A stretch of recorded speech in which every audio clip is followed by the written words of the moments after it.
California is seeing an increase in gun purchases right now. Many living in some of those border communities think this has to do with the number of migrants that are crowding shelters and living on the street. News Nation's border correspondent Jorge Ventura is live for us from San Diego with more on this. What more can you tell us, Jorge, about the increase in sales and what you're seeing there firsthand?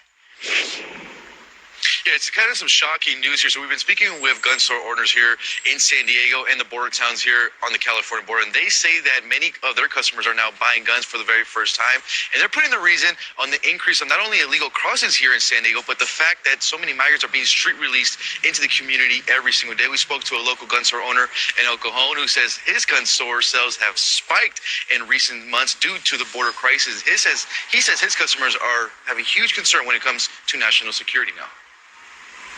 The world is very unstable right now, and one thing that people don't talk about is you can't just buy the gun and then put it in your house and think you're going to be ready when something happens. So these people that are buying guns right now need to get some training as well. Should get some training.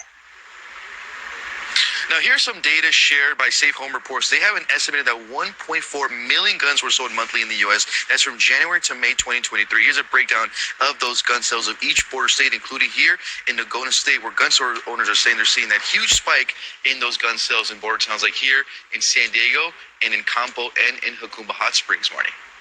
What are you seeing? What are you observing, Jorge, in some of these border communities when it comes to the quick release of some migrants?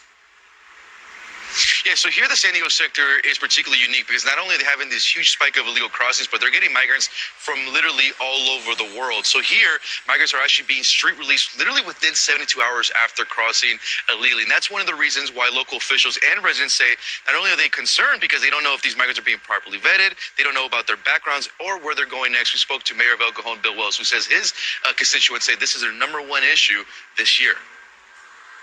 We don't know how many of those are ISIS or Al-Qaeda. These people don't necessarily have good intentions for us and our families and our country. So I think they should be very concerned. And the implications of this will be for the next 100 years.